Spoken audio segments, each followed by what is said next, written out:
Welcome to The Good Pod. Every Sunday we delve into crucial Christian topics, led by Dr. Barry Napier. Don't miss out on our thought-provoking discussions. By the way, have you checked out our website? ChristianDoctrine.com. If you want to explore more about Bible Theology Ministries, start by diving into the articles under the ministry category. Our content is all about spreading the truth of Christian doctrine. We want everyone to see the incredible power of God's kingdom, just like it said in Mark 9:1. Join us as we uncover the depth and beauty of these teachings every week.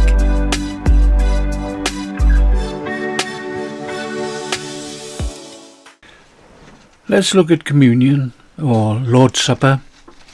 It's a sad fact that churches today, with few exceptions, follow tradition and denominational ideas rather than Scripture. Even Reformed churches stick to human systems and not to what God actually says. We could go through a long list of these traditions to show that nearly all of them are useless. One such tradition is how we treat communion, also known as the Lord's Supper. Though a simple activity in Scripture, it has become laden with human interference. For example, nothing in Scripture tells us that only a pastor or ordained minister, whatever that means, can give communion. Even the word ordained is loaded. Communion is to be shared, not led or given as if by a manager or controller. It is thought that the pastor must lead and pray and then hand out the bread and wine to elders and deacons, who then pass it downwards to people in the pew. None of this, including a ruling hierarchy, is found in Scripture. As for elders, this is just another name for pastors, but it is a way of keeping the hierarchy. So even the titles in the hierarchy are wrong.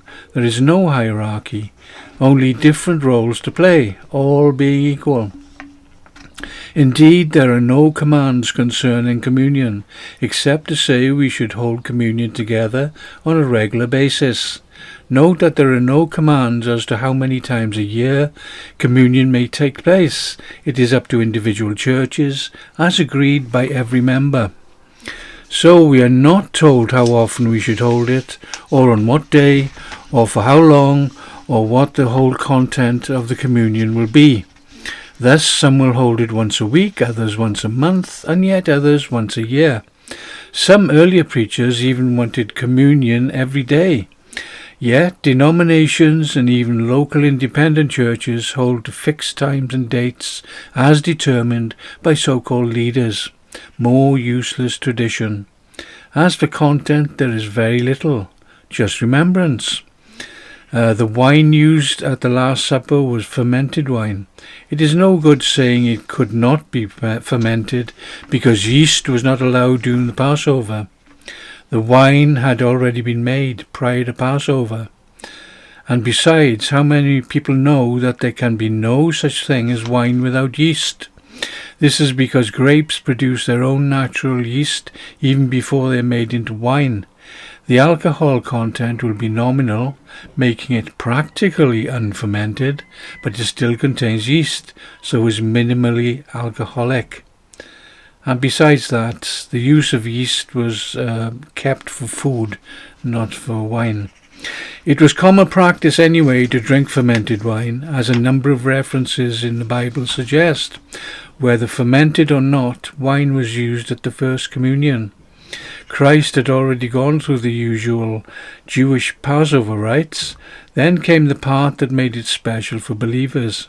He gave New Testament meanings to the wine and bread, different from meanings given by Jews. The meanings are symbolic, so the meanings given by Roman Catholics and others are false and blasphemous.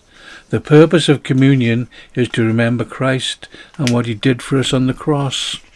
Nothing more. The wine is just wine and the bread is just bread. It does not change into an actual body or blood. The whole communion is simply a remembrance. We are to remember Christ and his sacrifice. And if you want more on this, look at the BTM article A488. The bread is not cut with a knife, but torn into bits, because this represents how his body was torn by wicked men. and pinned to a cross. The wine, or its weaker version, such as grape juice, represents the blood he lost as a result of being tortured and hung on a cross. The blood is important because God says it contains life. Thus, by losing his blood, Jesus lost his life for us. Therefore, the elaborate methods and rites used by many churches are nonsense. The way Christ did it was simple and to the point, lasting maybe a few minutes, and is all we need to do. Any Christian can offer the bread and wine. It need not be done by the pastor or an elder, bearing in mind that elder is just another name for pastor. It's not a separate title or role. Or he'll give it to a deacon and he will hand it out to the people in the pew. All this is man-made. It can be someone different every time. Or why not just place the bread and wine on a table and let people come and get them? If there is only a small number of people, why not sit around a table and take bread and wine individually? And if you wish, eat and drink as soon as you get these things. There is nothing in Scripture to say otherwise. Nor is there a command to say we must pray at the same time, or before or after the communion, or to have what really results in a half-hour sermon and all kinds of other churchy things that we usually find. What I am getting at is the simple truth of Scripture. Read it properly and not with a denomination in mind or human tradition. Prayer is up to you. And if you are led by God to pray, then do so, but it is not commanded. Or you can just take the wine and bread and leave it at that. Someone in the group should remind others why communion is taken, but there is no need for long discourses. The cups need not be special glasses, they can be plastic tumblers or even teacups, the point being that the container for the wine is not relevant. The bread in the Jewish Passover was unleavened, but Christians can use any bread for the purpose of communion. The first communion, or sometimes called the Last Supper, was part of a Passover meal. After that, the communions held by the first churches were usually part of a communal meal. In our own church, we have communion at the start of a small meal, which comes just after the Bible study, so it is all one activity. In Scripture, this is called a love feast, because it shows love by and for the brethren and for Jesus Christ, and they all sit around one table, all showing the love for Christ. When coming to communion, a Christian must be careful not to take it if he has got anything against any other Christian. He should refrain until he has put the matter right, at least in his own heart. If he has openly opposed another Christian for no good reason, then he must go to him and offer friendship after repenting. Then he can take communion. Really, communion is a very simple remembrance. I doubt if even you could call it a service. It is just a remembrance. We must not make it into something more detailed, nor must we say only an ordained man may give communion. It is Christ who gives communion. The rest of us simply partake. We are all equals in his sight, and the pastor or pastors are only members, like anyone else, equal to and not above them. Unfortunately, even good churches today are riddled with falsity and false traditions.